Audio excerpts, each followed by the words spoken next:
този епизод ще видите съвременен мегалит, омагьосаната гора, мистериозен каменен идол, нови провиралки, гигантски мегалитни градежи, жертвени ямки и необяснени до момента каменни кълба, стърчащи от скалите. Здравейте и добре дошли в поредния епизод на Скални светилища. Отново е събота и отново ще обикаляме Кюстендилско. Този път целта ни е мегалитния комплекс Черна Нива, за който няма почти никакви описания в интернет, освен снимки и местоположение на картата. Така че без да губим повече време, нека да тръгваме.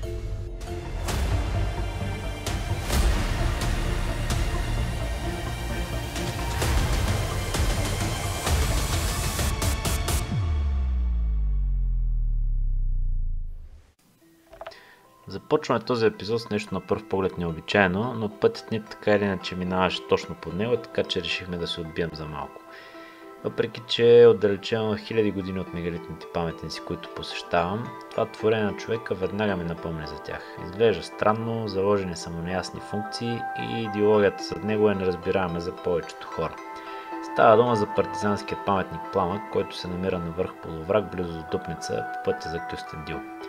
След като се зачетох в интернет, се оказа, че на върха имало древно тракийско светилище, унищожено при направата на паметника.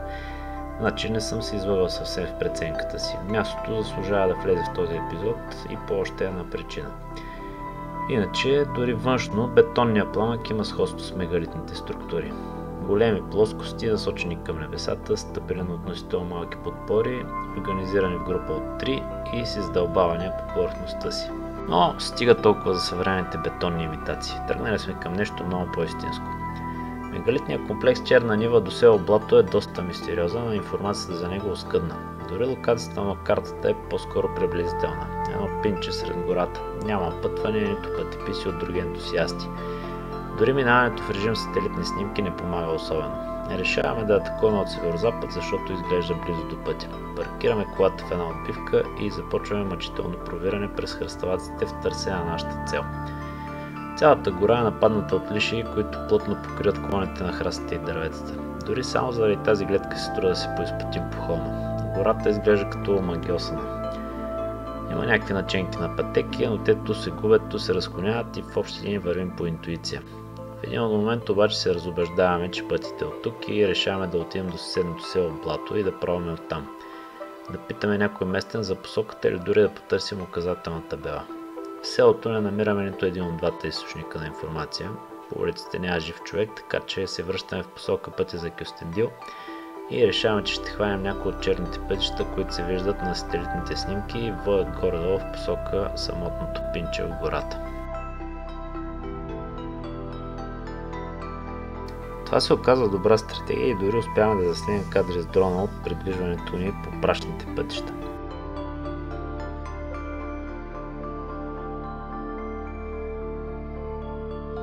Стигаме до участък, където дори черния път свършва и от тук можем да продължим само пеша. Скалите, които търсим, вече се вижда далечината, така че уверено се отправяме натам. На много места има следи от стърнища, мястото съвсем заслужено носи името Черна Нива.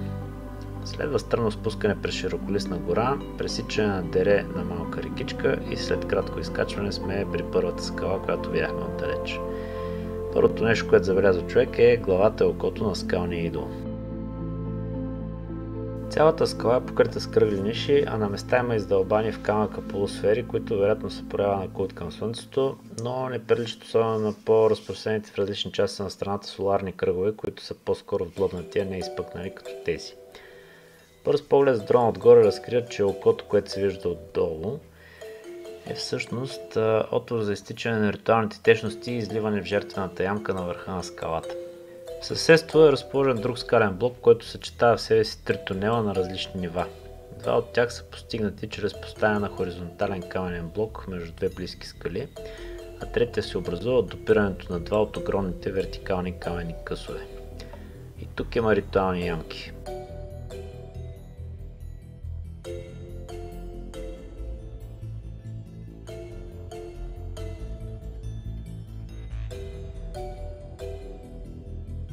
При подобни формации винаги ме впечатлява колко тънки са подпорите, на които стъпват каменните блокове. Вероятно вятъра и водата са си свършили работата, но допускам, че хората също са ги подкопавали допълнително, без да ми е ясна целта на това усилие. Скалните тунели тук много наподобяват на тези при провералката до село Лилеч, която се намира недалеч. Дори разположението на тунелите един спрямо друг и спрямо посоките на света е сходно. Твърде възможно е и двете да са били част от една и съща светилищна система. Подобно на други мегалитни комплекси в България, и този е разположен на издигната спрямо околния терен площадка с добра панорама. Върху един от каменните блокове се забелязва интересно изсичане под формата на олей, както и една кръгла ритуална ямка точно до него. Ето го и третия тунел. Обръщам камерата, за да видите колко е тясно и на практика човек трябва да пълзи по колене, за да премине. Отново подчертавам на колко тънки основи са стъпили всички масивни блокове, изграждащи този каменен ансамбъл. Виждате и тук, контактът с подлежащата скала е буквално в няколко точки. Най-ниско разположеният тунел е на практика най-висок. Може да бъде преминат спокойно от изправен човек.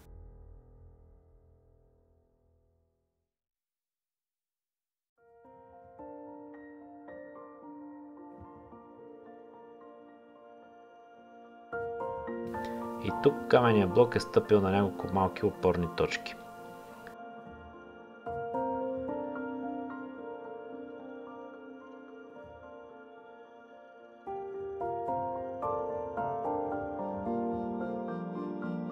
Следващия скален комплекс е много интересна висока структура, съставена от множество големи и малки блокове, които изглеждат като полагане от човешка ръка един върху друг.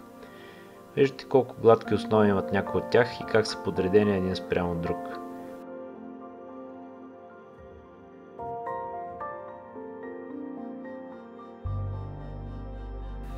Нарочно вкарам камерата в тези вертикални пукнатини, за да ви покажа, че не става дума за монолитна скала, а по-скоро за някакъв тип градеж.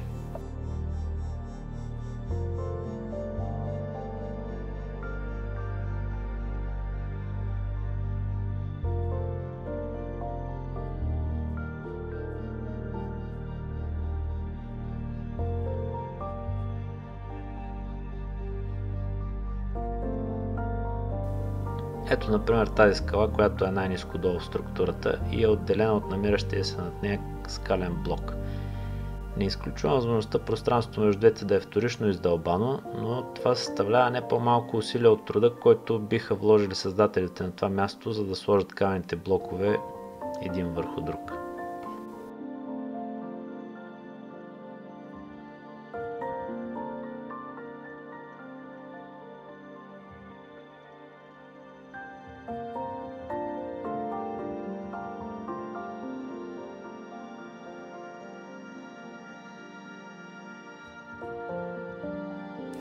Тук скалите са надупчени от любимия ми процес на така наречено кавернозно изветряване или изветряване тип челна пита, което е много характерно за скалите в региона Ред Рок в Юта.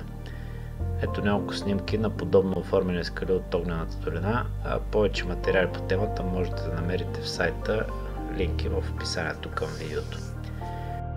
В непосредствена близост има няколко скални плочи, облегнати една на друга, като полегнали книги на лавица. А ето и скалната група от птичи поглед. Ясно се вижда, че най-високо стоящите камъни не са част от монолитна скала, а са като че ли поставени отгоре, като ясно се виждат поне две ритуални ямки.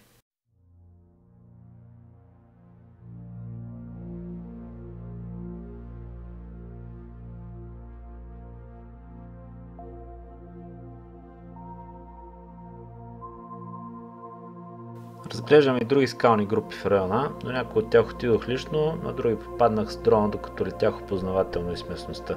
Почти всички имат по горните си повърхности ямки, жлебове, улей.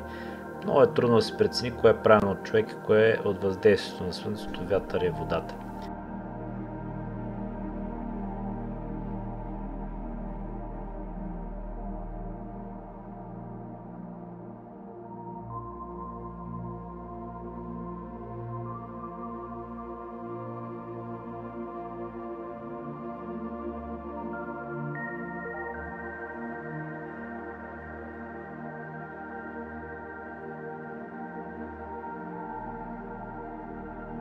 Ето тук още една изпъкнала камена полусфера, издълбана в скалата.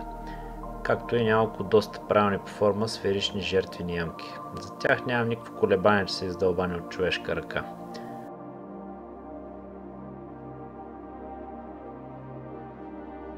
Това е каменния проход, през който минах преди малко, но погледнат отгоре.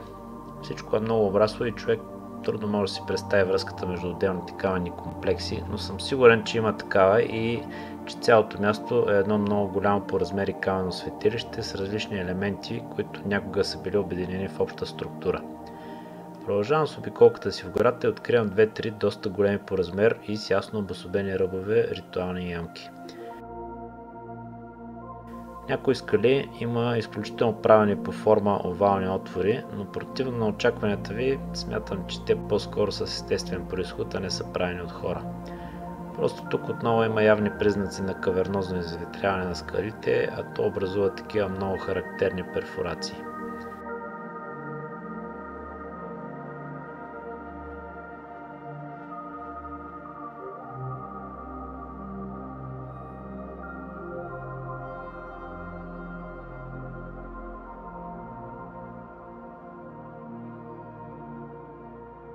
А тук съвсем случайно намирам най-голямата за района каменна полусфера, издълбана в интересен каменен блок с доста заравнена повърхност и ръбове. Дълбане на ръка няма как вятър и водата толкова целенасочено да дълбаят сферична форма. Тези перфорации в страни от полусферата са всъщност маркирани от древния майстор, така че да си улесни работата по изработката на полукълбото. Може би целта е била дори да се оформи пълна сфера, защото е дълбано доста и от задната страна. Тази скална плоча ми направи впечатление като доста правилна и вдигната под интереса на ъгъл спрямо терена.